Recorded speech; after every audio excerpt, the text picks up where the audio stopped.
computer. Well, great morning, everyone. Great morning, and welcome to today's uh, webcast.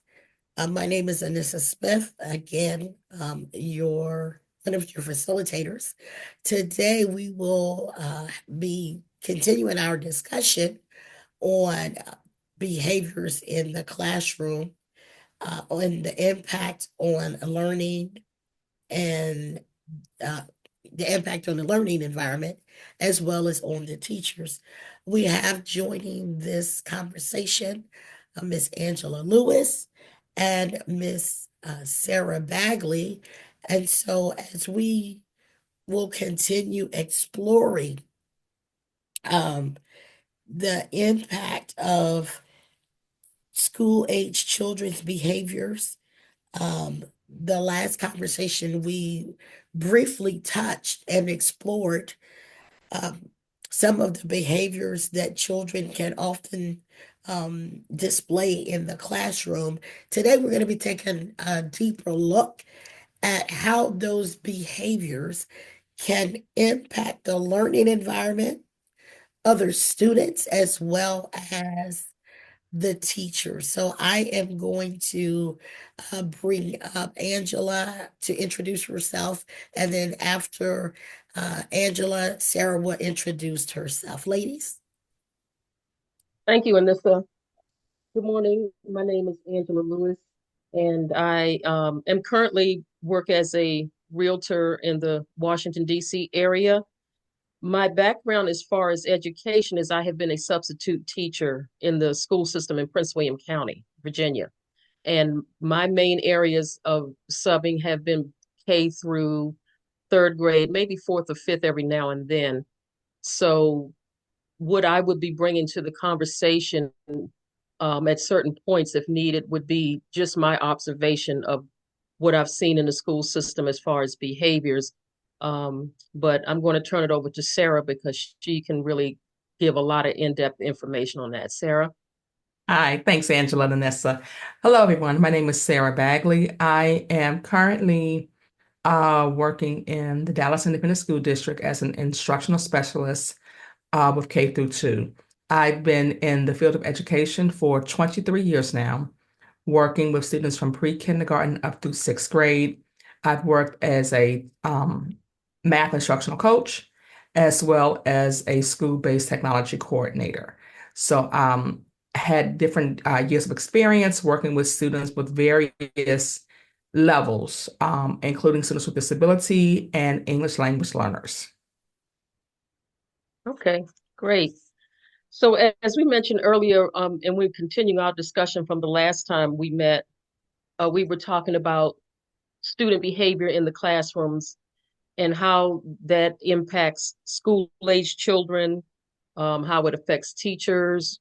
What have you seen, Sarah, and how that happens? Ooh, how much time do we have to talk about that component? Um, as we were discussing last time, behavior is a way of communicating. And so every time a child is exhibiting some type of behavior, they're usually trying to communicate something. And understanding, is it I'm communicating frustration? Am I communicating that there is a level of anxiety? Am I communicating that I just don't want to do this? What's being communicated? Where it becomes, and I use the word difficult sometimes and interesting, is one, when you're looking in a classroom, a teacher can have anywhere from 15 to 30 plus kids in the room based on the age. And every child has their own individual need, which we understand because as human beings, we all have our own individual needs. And you have that teacher that's trying to understand and trying to decipher what's being communicated from the child and meet the needs of each child. When we have children who are exhibiting aggressive behavior, and again, while they're trying to communicate something, it's how do I handle those aggressive behaviors? There have been times I have seen children where if the lesson was too difficult and they're frustrated behind the lesson, their response, and sometimes it's because they don't have the vocabulary to express that I don't understand this. their response is they begin to, and it becomes extreme, where they're throwing things, they're scratching, they're doing. I'm thinking about, I've seen kids where they have gone as far as even becoming aggressive towards the teacher, Mhm. um, trying to hit and scratch the teacher. We've seen even over the news, from elementary up through high school, where teachers have been attacked and assaulted by students. We think back even, I guess, maybe about a year or so ago, maybe a couple of years now, where the 6-year-old in Hampton, Virginia, um, was violent and, ended up injuring the teacher with a gun. Mhm. And so, and people go, but he's 6. And sometimes we dismiss the behavior of a child because, oh, they're 5, they're 6 years old, they'll grow out of it, they don't mean anything by it. And we need to deal with those behaviors, especially because the behavior then will impact the learning environment for the students. So if we have a classroom of 30 students and you have one child that is frustrated and upset and doesn't communicate that, and they're then beginning to throw desks, kick chairs, go after students, then we are now in an environment that is not safe. Mhm. And so now our kids aren't safe, and honestly, and truly, our teachers aren't safe. So looking at the behavior, while there are things that, yes, we're trying to understand what they've been communicated, we have to still be able to deal with the behavior and have certain things in place that will help that child that's in that state of crisis, but also protect everyone around them. Mhm. Okay. Well, what recourse do teachers um, have when children are acting out? Because as you said, there it becomes a safety issue for the teachers as well as, students are around them. And I've certainly, again, being a substitute teacher, I've seen some of that. And maybe in some classes that I've been in, because there was a sub in there, they actually had maybe someone from the staff come in and assist with the one student, or the two students who may act out. So what do you say about that? So there are things that are on paper in place for teachers. I say on paper because sometimes the reality or the of it happening, the average classroom has at least a call button that Yes. there have been times that students have even been trained. If this happens, go push the button. Okay. That then alerts the office and that we need somebody in here right now. Sometimes they're able to get administration in the room or a counselor in the room quickly, um, Mm-hmm. to help de-escalate and get the child out. There have been times that I've experienced where, because one of my parts of education is I taught alternative education.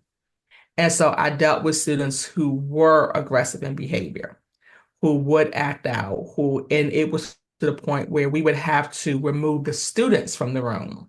So if Mm-hmm. that child was in crisis, sometimes it was easier to get everyone else out the room Yeah. than get that one child out the room. That's one thing. The other thing that teachers have, and it's something that I've even talked with other teachers about, is documentation. Is being Okay. able to clearly document what's happening before the Mm-hmm. incident, during, and even kind of right after it. Because sometimes we'll find that through the documentation, we're able to find a pattern. And if we can find the pattern, we can say, okay, when this happens, this is what's triggering that. Mm-hmm. Um, so between calling now, unfortunately, not every teacher has the support of administration when it comes to the behavior that's happening in the classrooms. And there are times that teachers have been saying, this is happening, this is happening, this is happening. The child is throwing this, the child is kicking, the child is screaming, the child is non-compliant, the child has become violent. And they're constantly, constantly saying this. And sometimes administration may not be as supportive of the teacher, whether it's they are afraid of the parents, whether they're concerned about the backlash of having a child suspended, especially when you're looking at a child that's 5 and 6 years old. Mm-hmm. One, no school wants on their record to have a high suspension rate, but they Okay. definitely don't want to see, oh, you suspended a 5-year-old. Because then, and we've seen the news, oh, they had this 5-year-old, how can you not control a 5-year-old? And at times I'm going, have you seen a 5-year-old? There are some 5-year-olds that do have those outbursts. And sometimes the teachers don't always have the best I guess recourse, where sometimes they're trying to de-escalate, or Mm-hmm. they get the kids out, or they call the office. And so what I've kind of encouraged, even when I was a classroom teacher, I've had students that they would have those type of behaviors, and I had done all I could do. We've done the restorative justice, we've talked with the child, we've called the parent, and we've had counselors in, we've done, okay, if you do this part, we've tried various things and it wasn't working. And again, the kids learning was impacted because a teacher is now focused on this child's behavior, and now I have to stop my lesson because of this. And so then I'll encourage my kids, okay, just go home and tell your mom. Just like, oh, school was great, but so and so and so and so happened again. And Miss Bagley tried, but so and so and so and so happened. So it's kind of it varies. It's so many different layers. Now I've also seen the flip side where because of the lack of structure that's in a classroom, that then leads way for the child's behavior. So it's not always on the child that's doing it. Sometimes, unfortunately, we as an adult are doing things that will trigger a behavior. I've seen teachers where the child was fine with me, but they know that trigger spot and they'll keep poking and poking and poking. And if you poke at a bear long enough or poke at a beehive, it, the consequences are what happens because we've kind of provoked that. So it varies and it kind of depends, which is why I say let's document what's going on. If teachers are able to kind of look and say, okay, this happened first, this happened then, this happened here, then maybe it might be a self-reflection. Okay, have I done A, B, C, and D? Do I have the right things in place? But also having a structure in place from the administration standpoint, where when that child is in a place of crisis and violence, that somebody is there to remove the child. Someone has been trained, even how do I de-escalate the situation? Now, you mentioned teachers sometimes not having support. Do you think that or have you seen that there may be a shortage of the type of people that can actually come and intervene when Yes, situations happen? definitely. Um, the average school, at least at elementary level, and I'm not sure about, I know elementary level only Mm-hmm. has maybe one counselor. Yeah. They Yeah. might have two, but you have one to maybe two counselors based on the size of your school. The current school I'm at, I think may have about 500 kids, and it's one counselor. Wow. Okay. When I was at a school back in Fairfax, we had, let me think, maybe one and a half counselors. So we had one counselor there full time. I know one was there part time, and that school had over 800 kids. Yeah.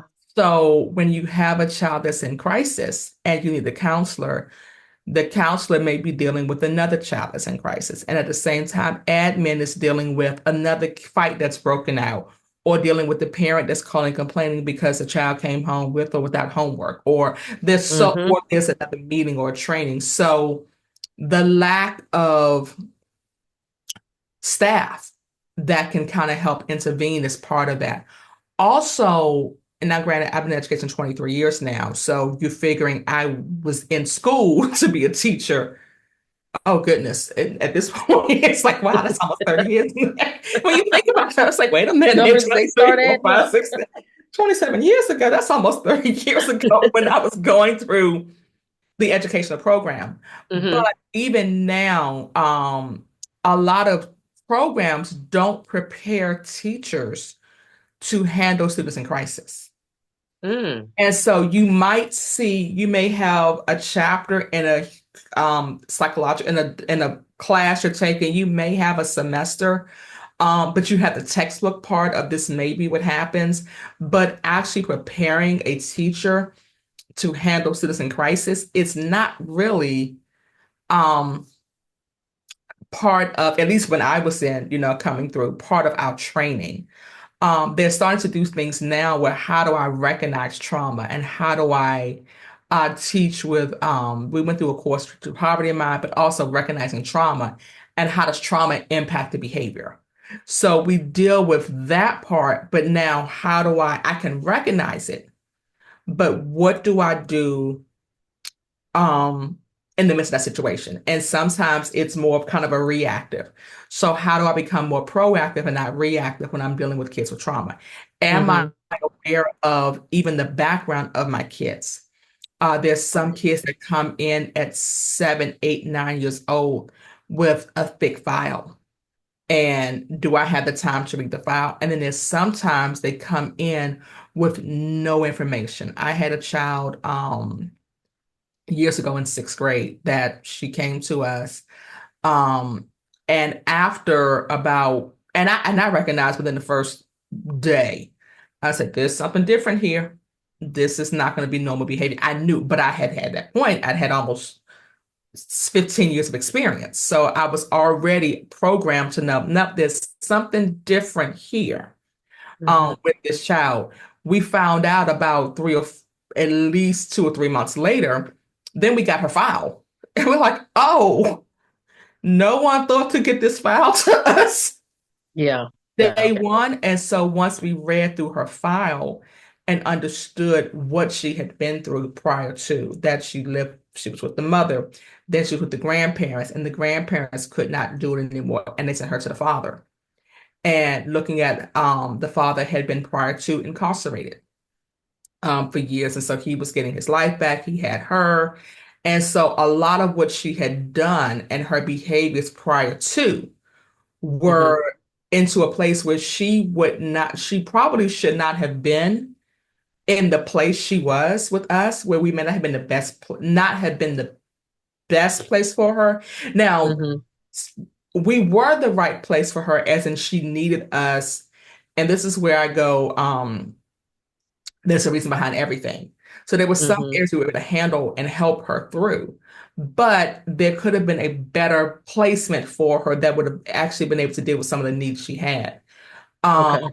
and unfortunately, things continued to even after she finished with us. She was successful with us, and then she moved on and had more problems and ended up, she was in foster care for a while. And so it was um, a lot of things that took place in her life. Um, and we were not fully trained in how to deal with this student. Now we learn, through experience and kind of research and okay, what's the best way? And honestly and truly prayer. Lord, I'm not sure what to do here. You're gonna have to show me and help me because I'm dealing with this child right now. And so what's the best way? How do I go about doing that? And so I learned a lot that year with that one child. Yeah.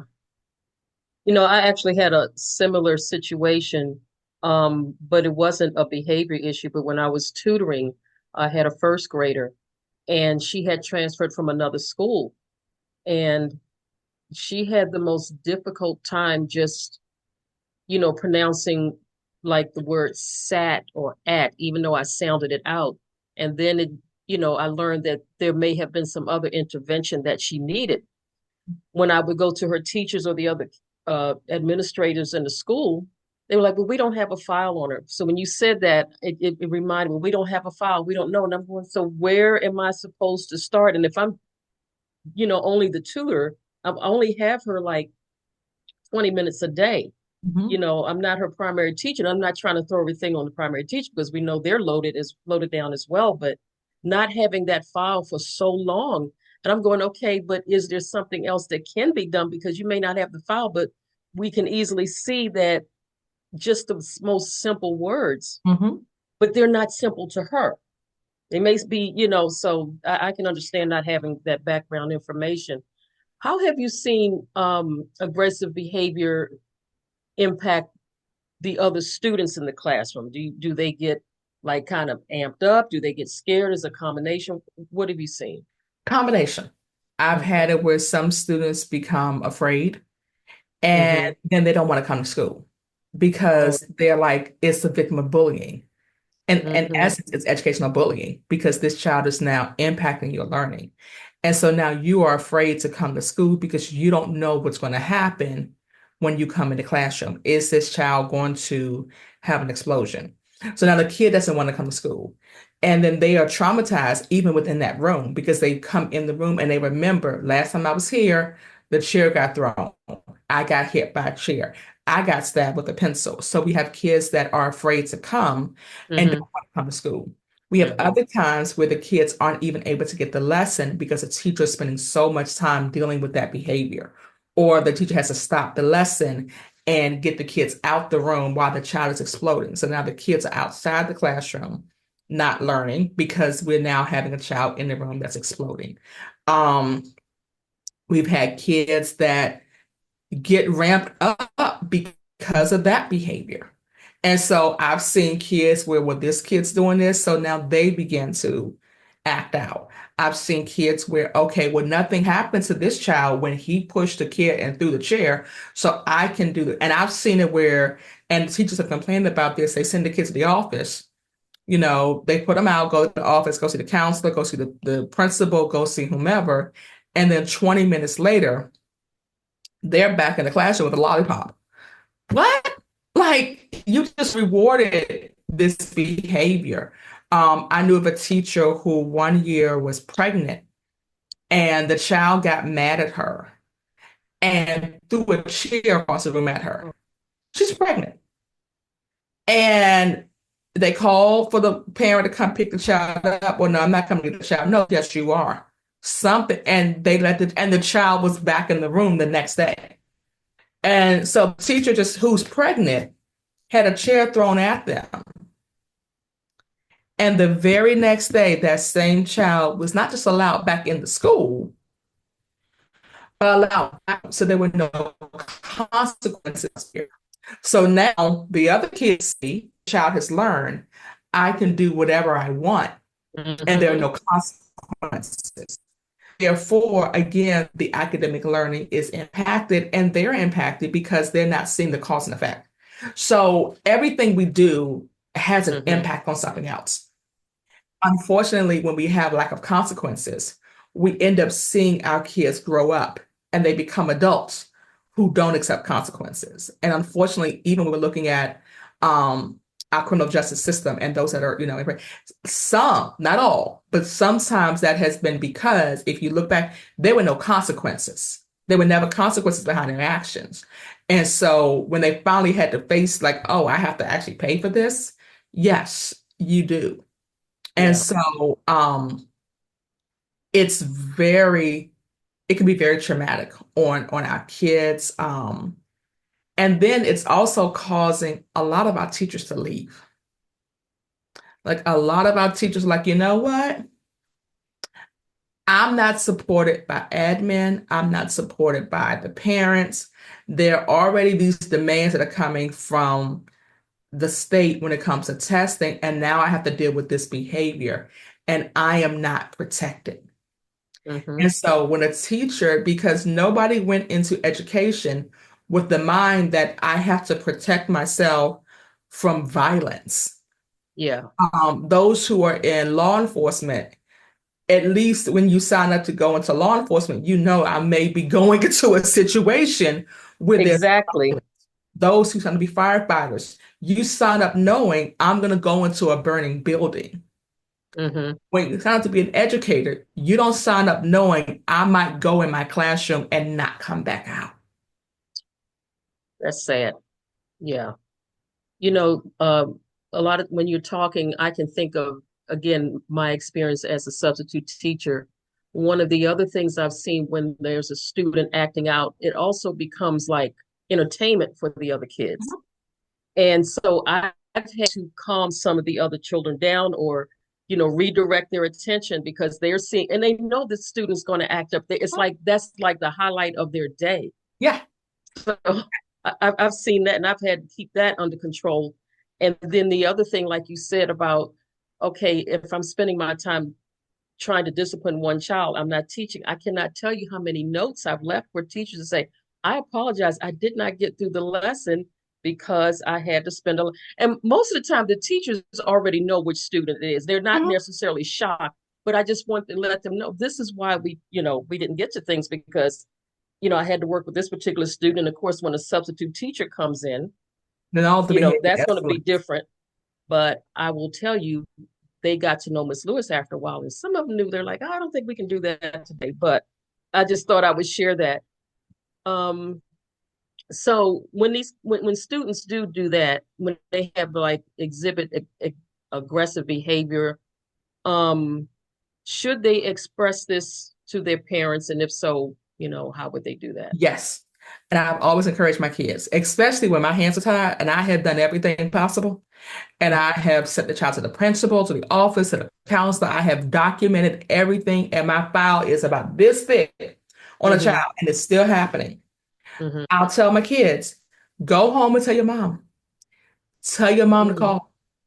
Okay. I have even encouraged kids and parents, because parents are, okay, Miss Bagley, I've done this, I've done this. It's not happening. I said, because sometimes, unfortunately, at the school level, their hands are tied.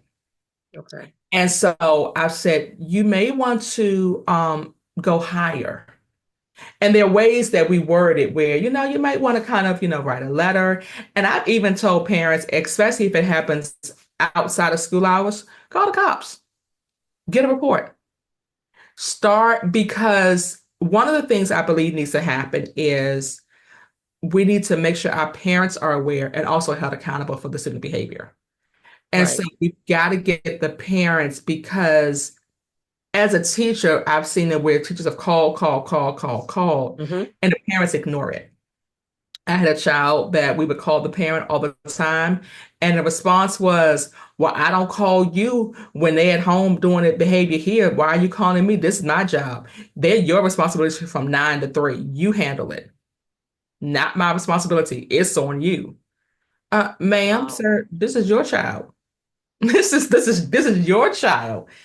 I'm educating them, but it's not that it's my responsibility to make sure they behave because they're with me. And so sometimes it's literally, it takes the parents to speak out and advocate for their kids, saying, this is not right. My child is not in a safe environment. My Mm-hmm. child had to leave the room again because this child acted out. What are you going to do about it? What are you going to do about it? Okay, the school, you can't handle it. I'm going to the school board. School board, what are you going to do about it? Mm-hmm. I have said this, and this. The school is not doing whatever for whatever reason, whether they can't do it or won't do it. I don't know. And I don't care. I just know this is not happening. So I need my child safe. So what are you going to do to keep my child safe? Oh, school board, you're not doing it? Okay, 4, 5, 7, 9, 7 on your side, channel 9, channel 5, whatever your news, we need to get the word out, because Mm-hmm. it's not about a got you, it's not even about punishing the child. It's about, one, I want to keep my child safe, but also the child who's acting out needs help. So Yeah. we can't ignore the fact that the behavior needs to be dealt with and that child needs help. So how do we get that child the help they need? Um, I've seen sometimes that people say, you know what, maybe I call CPS. Is that the recourse? Okay, this, because the child needs protection also. Sometimes there's such a danger, not just to each other and others, but it becomes a danger to themselves. Mm-hmm. So Mm-hmm. how do I ensure? Because if they're running with scissors trying to stab somebody and they trip, there's so many different scenarios that can happen. But keeping it quiet Mm-hmm. doesn't fix a situation. So I encourage, especially when we've done all we can, I've encouraged kids, go home and take a mom, Mm-hmm. go take a dad, and keep telling them, and even use those words, I'm afraid, I'm Right. scared, because those are trigger words. Oh, you're afraid to go to school? Oh, wait a minute. My child should not be, nobody should be afraid to go to school. Right. Be it a Right. child or a teacher, you should not be afraid to go to school. We should not be afraid to send our kids to school, because that should be the place where they're safe and they're protected. Mm-hmm. Well, I know a lot of people have heard this, the same line, but there is truth to it. There was a time I grew up and I was raised in DC, and I went to DC public schools. And this is true, I'm sure, in any other community, in any other state. The worst thing that could happen was for the school to call your parents. Because I know my mom, I better not get a call from the school. If I did, it was, I mean, it was, wow, you just didn't do that. But now I have heard other teachers share just exactly what you said. They're being asked, well, why are you calling me?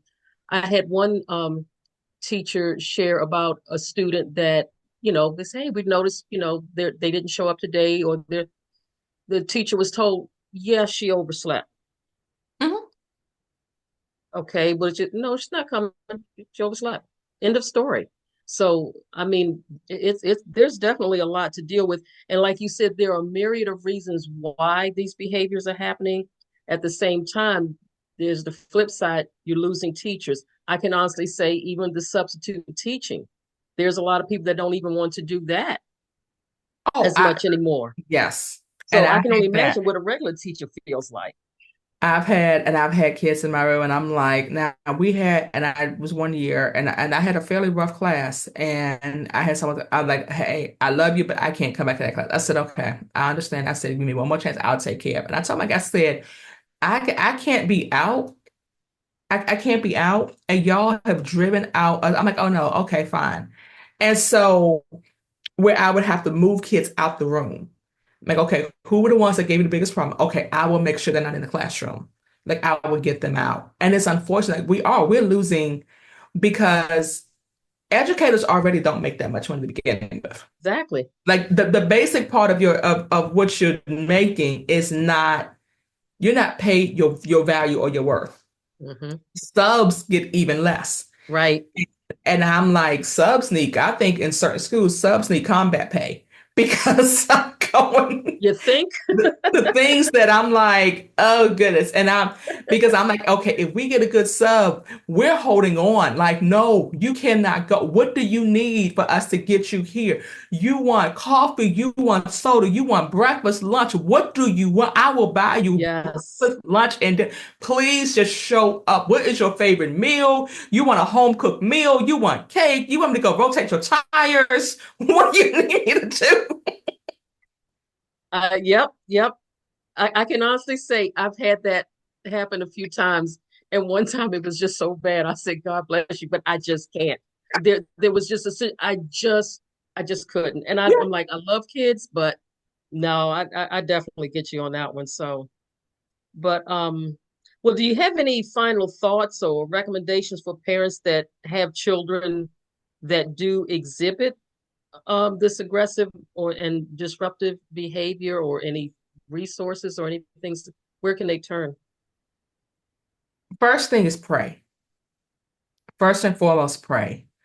Um, because there are things that's happening. And so one of the biggest um problems that we had is when we took prayer not just out the schools, but out the home. Hmm. Hmm. And so being able to get back to the essence of prayer, and covering our children. The other thing is with the parents is also having that open communication with the teacher, seeing what's happening. Sometimes the behavior is diet. Okay. What's in the food? So what are you eating? Are you giving your child food with lots of red dye and sugar? Are you I've seen, literally, I have seen kids come to school with a huge, like, big gulp and a bag of Takis. And they're walking down at 7:30, 8 o'clock in the morning, and you're 7 years old. So you're already putting that processed food in you. You got the sodas and the sweets in you. So what is your child's diet? Are they getting enough vegetables? Are they getting green vegetables? Especially the Hmm. leafy vegetables, getting that. Right. Is your child getting enough rest? I know of a kid, I have watched this child, I will go in the classroom and this kid is asleep, like knocked out Yeah. sleep at first grade. And I'm like, and I asked the teacher, she goes, I've talked to mom, I've talked to mom. And she's like, oh, he goes to bed too early, or then he's up. Like, okay, then you get this bedtime under control because your child is sleeping for 3 and 4 hours during the daytime. We're only in school 6 hours. Mm-hmm. If your child is sleeping at least 3 hours, they've missed half the lesson. So they've slept through their language arts and their math lesson. That's the bulk of your day. Mm-hmm. So making sure your child has the proper rest. It may be with vitamins. Getting the vitamins, there are plenty of things, the B12, the different, the D vitamin, the vitamin complex that children need to develop healthy bones and bodies. Um, I am not a advocate of medication first. Right. I am not one that is big on medicate, medicate, medicate, medicate, because I don't believe that is the answer for every situation. Right. Are there times that sometimes there is there is a hormonal imbalance that is happening that needs to be kind of rectified? Yes. And so it may be speaking with your doctor, your physician. Hey, my child has done this, this, and this. I'm seeing this behavior. We've taken this food out, we've taken that. What more can we do? So it may be having a conversation with your physician to say what's going on. Sometimes it's even as far as having therapy. And I would say a therapist who's able to deal with children, childhood trauma, as well as a family therapist. Because while the child may need to speak to someone and have some type of therapy, the parent does too. So the parent may need to Mm-hmm. get some type of therapy to even deal with the trauma that they have that's an impacting the child. Take a self-reflection on what's happening in my home. Am I doing things with my spouse, significant other? Is there violence and things happening in the home that my child is now taking going to school? What is my child watching? Mm-hmm. Go check your child's social media page. Go Mm-hmm. look at your child's history. And they may try to delete stuff, but there are ways you can go back and find what's being deleted. What's going into the eye gate of your child? Are they playing all of the those games where I forgot, Grand Theft Auto and all those violent games that kids are playing and being exposed to? What are they watching? And so what's going into them every day? So being able to kind of look at all of those different components is what I would recommend to parents, especially if their child is experiencing these expressive behaviors and you're getting these phone calls. And again, recognize the teacher and the schools are not calling because they're not lying on your child. Right. They're not. If a school's calling saying your child just tried to stab someone with a pencil, no, the kid must have done something to them. No, it does not. I don't care. No, no. Yeah. So stop trying to coddle and justify the behavior, Mm-hmm. but actually say, okay, we need to recognize what's happening, and even do I play a role in this behavior? I have seen parents where before they drop a child off, they're yelling and cussing at the child as they're getting out the car. So you have just cussed your 6-year-old out as they're getting out the car. You downplayed who your child is, and you're saying you're just like your no good so and so. You're just like this, get out, and you're cussing at a 4 and 5, at a 3-year-old, at a 2-year-old, and we see it in the stores. Stop that, and we're seeing that, and so it may be as a parent, I need to stop and step back and go, have I caused this? Mm-hmm. Am I a part of what my child is doing? So, what can I do to change my behavior and model what needs to happen? How do I model? How do I handle disappointment? How do I model waiting? How do Mm-hmm. I model this and teach my child? You may not get everything when you want it right then. This is how you wait. Or this is how you handle disappointment, because disappointment is a part of life. So there are going to be times that things are going to happen, and I have to know how to handle that. And I can't get upset because you say no and I go flip out. No, that's not how we handle things. It's going to put you in jail. Yeah. It ends up with two recourses. Unfortunately, it's dead or jail if you continue things like that. So I would recommend parents, of course, definitely prayer. Prayer, prayer, prayer, prayer, prayer. That's first, foremost, first, middle, beginning, last, end. That's a center also. In Yeah. addition, I would say look at those, take a self-reflection. What am Mm-hmm. I doing? What is my environment looking like? What is my home life looking like? While the neighborhood may be a certain way, there are plenty of us and plenty of people who've come from quote unquote bad neighborhoods that don't turn out that way. Just Exactly. because Yep. the outside is the way it is doesn't mean you have to be that way. So how do I tell my child, this may be where we're living, but this is not who you are? So Right. how do I instill a sense of pride in my child that I don't care what they're doing on the street corner. I don't care that there's drugs and violence and this and gangs. I don't care about that. You are not a gangbanger. Mm-hmm. You're not a drug dealer. That is not who you are. You are intelligent. You are well made. You are fearfully and wonderfully made. This is who you are. So we're going to rise above our situation. So we're going to have goals. So speaking that into your child and then modeling that, ensuring that what I have, at least in these four walls, as for me Mm-hmm. at my house, this is what we're going to do. Mm-hmm.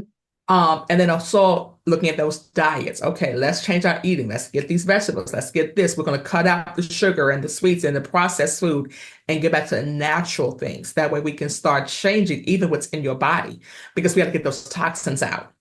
And then if it is, and I have no problem, talk to your physician, talk to get therapy if you need a therapist, talking to someone who's professionally trained to handle um children and trauma, family trauma, dealing with Mm-hmm. your own background. Because a lot of this, if our parents look back, it's like, because I've heard, well, they're just like how I was at that age. Okay, did that work? How did that work for you?